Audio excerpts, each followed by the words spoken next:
Abdoulaye Bathily Junior membre de Aar Li Ñu Bokk ginnaaw bu ñu leen jaajëfalee ci teewaay bi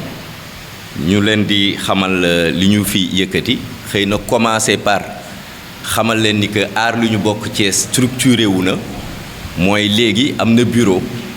boobu c'est un comité exécutif du bureau boo xamante ne dañ naan lii la ak la en tout cas toutes les organisations yi ci bokk que ça soit politique ou mouvement citoyen ak personnalité indépendante ñi ngi ci lu ñuy tuddee benn comité exécutif ñu tànn nag Saliou Ndiaye mu doon coordinateur u Aar Li Ñu Bokk actuellement donc c'est lui qui va moom mooy wax ci turu Aar Li Ñu Bokk fii Thiès. temps yële dañu entamé benn phase 2 maanaam ñaareelu pàcc ci xeex bi ñu doon xeex ginnaaw ba ñu commencé def ay rassemblement ay marche ñu ñëw nag ñu ne phase 2 bi ay visite de proximité la waxtaan ak population bi gën leen a ñaax gën leen a xamal lan mooy scandalu pétrogaz bi au Sénégal baax na nit ñi xam ko xam lan mooy njëriñ bi su fekkee ni que ressources yooyu utiliser nañ ko na mu waree lan la ci Sénégal mën a sénégalais yi mën a jëlee sénégalais yi liñ ci mën a jëlee xëy na boobu ba léegi ñu ngi koy wax mooy recouvrer seen dignité ñu ne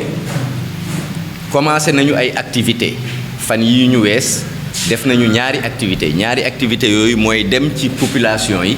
waxtaan ak ñoom expliquer leen exactement lan mooy sunu xeex li ko sabab ak fan la jëm di leen ci woo nag ñu leen ciy woo bu baax ndax du xeexu Masamba du xeexu Mademba xeexu population yi la ndax ñun ñëpp ñoo ci gën a mën a pour population yi gis ci seen bopp. deuxième phase boobu ñu ngi ko tuddee taxaw fépp mooy fépp fuy goxaan dinañ fa dem waxtaan ak population yi expliquer leen ñi nga xamante ni ñooy représentation diplomatique yi mooy ambassadeurs yi Union européenne Nations Unies en tout cas fépp foo xamante ni représentation diplomatique la ci wàll bu mu mënti nekk dinañ dem ñooñu seeti leen waxtaan ak ñoom wax leen lan moo ñu yëkkati et li ñu tax a jóg. beneen bi itam këru diine yi Thiès fii itam bëri nañ ay këru diine dinañu dem seeti leen waxtaan ak ñoom itam ci problème yooyu. ci sunu plan d'action dañu jëm ci benn événement boo xamante ni dañ ko tuddee benn panel boobu dinañu permettre ñu mën a expliquer ñoo xamante ni ñoom seen xam-xam màcc na jëm ci loolu ci mbirum pétrole bi ci mbirum scandale bi seen xam-xam màcc na ci ñooñu dinañu mën a ñëw gën a leeral askan wi lan mooy problème bi donc ñuy woo vraiment waa Thiès yëpp ci conférence panel boobu ñuy def fii di résidence Lat Dior vendredi 13 à partir de 16h donc vraiment bëggoon nañu ñoo ñëpp Thiessois yëpp génn ñëw teewe ci waxtaan boobu ndax dina doon échange ku ci am lenn loo xamante ni am na ay lëndëm nga bëgg koo laaj boo ko laajee di nga ci am ay tontu ndaje boobu nag ñi koy animé ñaar ñii la président Ousmane Sonko ci benn wàll beneen wàll bi Clédor Sène koo xamante ni vraiment moom tamit gëstu na lu bari ci wàllu pétrole ak yeneen ressources naturelles donc loolu mooy li ñu am fu mu toll nii lu jàmp comme plan d'action sachant que dinañu continuer li ñu doon def mooy dem ci quartier yi dem ci gox-goxaat yi ubbi nañu nag vraiment buntu Aar Li Ñu Bokk pour ñëpp parce que du affaire parti politique du affaire Massamba du affaire population yépp la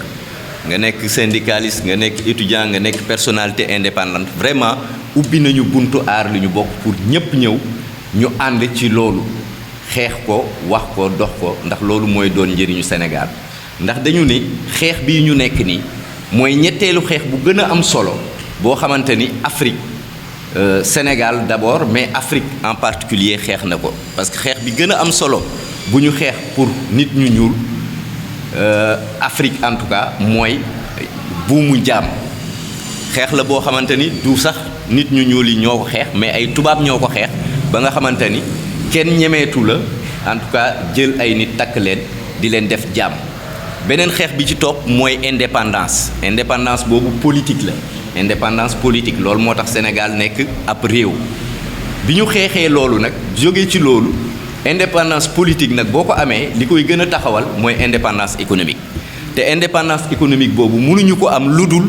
ci à travers nos ressources du ci ay dimbal yiy jóge étranger ñu koy dimbalee ci du ci loolu lañ koy jëlee am nañ suffisamment de ressources yu ñu mën a permettre ñu am indépendance économique boobu mën a tere suñu rakk yi suñu doom yi suñu jarbaat yi di dem ci Barça wala Barsaq mu mën a def li nga xamante ni moom mooy dignité humaine c'est-à-dire que ñun ñëpp ñu dellu ci am ko mën ku nekk boo bëggee am xëy nga am xëy boo bëggee liggéey bu jàng bu jaar yoon nga jàng ko boo bëggee am faj bu jaar yoon nga am ko donc daal vraiment ci loolu la ñu taxaw pour askan wi du politique du Masamba du Mademba pour ñun ñëpp la pour askan wi donc choix wu résidence Lat Dior li ko waral nawet lañ nekk suñu sañoon dañ koy def ci bayaal bu yaatu ñun ñëpp ñu tase fa mais xam nga nawet gis ngeen ni chaque jour mën naa taw donc xool nañu ñu gis ne salle boobu ci salle yi ëpp en tout cas ci Thiès la bokk moo tax ñu jël ko bu dul woon nawet nag dañ koy def ci mbedd mi vraiment c'est-à-dire que ñëpp ñëw ñëpp mën a dégg mais comme nawet la bu commencé